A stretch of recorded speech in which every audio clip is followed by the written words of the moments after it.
आदित्य के पिता के एक्सीडेंट का राज अब धीरे धीरे पूरी तरह से खुलकर मंगल के सामने आ गया था।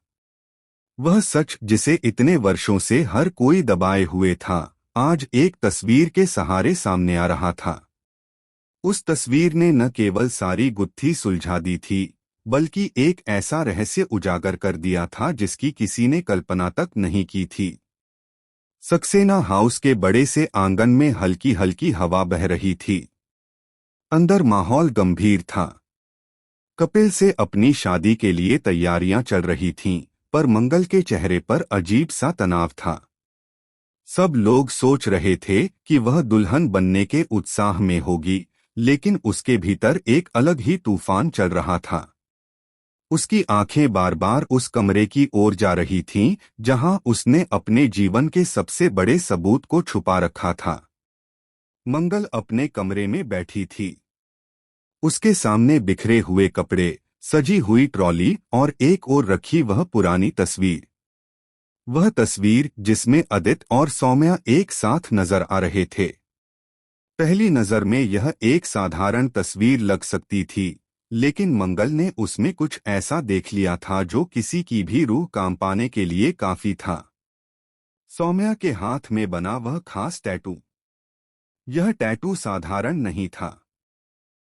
इसकी डिजाइन बिल्कुल वही थी जो उस हादसे की रात आदित्य के पिता की बाजू पर लगी चोट के पास मिली थी। यह वही टैटू था जो उस पूरी साजिश की जड़ तक जाने का एकमात्र सुराग था। मंगल की सांसें तेज हो गईं। उसे याद आया कि कैसे उस हादसे की रात चारों ओर अफरा-तफरी मच गई थी। आदित्य के पिता को सीढ़ियों से गिरा हुआ पाया गया था। सबने इसे एक एक्सीडेंट बताया, लेकिन अब मंगल के सामने सब कुछ साफ था। सौम्या, वही सौम्या जिसे सब मासूम और सीधी सादी समझते थे, वही असल में इस खेल की मास्टरमाइंड थी। उसने ही उस रात धक्का दिया था। उसने ही आदित्य के पिता की जान लेने की कोशिश की थी। मगर किस्मत का खेल देखिए, वे बच गए थे। मंगल के दिमाग में कई सवाल घूमने लगे। क्या सौम्या अकेली थी या इस साजिश में कोई और भी शामिल था? क्या आदित्य के पिता को सब पता चल गया था? क्या सौम्या अभी भी वही टैटू रखती है या उसने इसे मिटा दिया है? उसकी नजर फिर तस्वीर पर गई। यह टैटू एक छोटे से चांद के बीच बने सांप की तरह था। ऐसा टैटू आसानी से नहीं मिटता। पर अगर सौम्या के हाथ में अब यह टैटू नहीं है तो मंगल ने तय किया कि अब वह चुप नहीं बैठेगी। वह इस खेल को खत्म करेगी। वह सौम्या को बेनकाब करेगी। लेकिन इसके लिए उसे सौम्या के पास जाना होगा। उसे उसके हाथों को देखना होगा। उसी समय शांति कमरे में आई। शांति ने सब समझ लिया। उसने मंगल से कहा, अगर तू सच में सौम्या को रंगे हाथ पकड़ना चाहती है तो उसके हाथ को देखने का बहाना बना। उसे लाल चूड़ियां दे दे। शादी का बहाना बना, वह खुद पहन लेगी। तब तुझे सब पता चल जाएगा। मंगल को यह आइडिया सही लगा।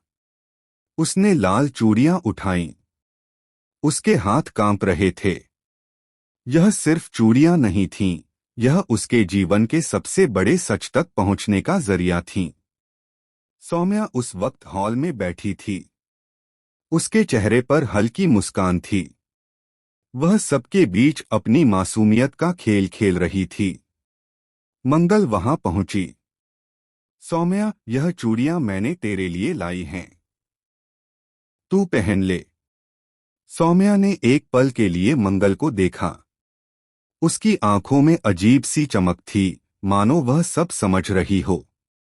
फिर भी उसने बिना कुछ कहे हाथ आगे कर दिए। मंगल ने उसके हाथ पकड़े। उसका दिल जोर जोर से धड़क रहा था। उसने धीरे धीरे सौम्या के हाथों में चूड़ियां पहनाना शुरू किया। जैसे ही चूड़ियां सौम्या के हाथ में गईं, हल्की सी खरोंच आई और ख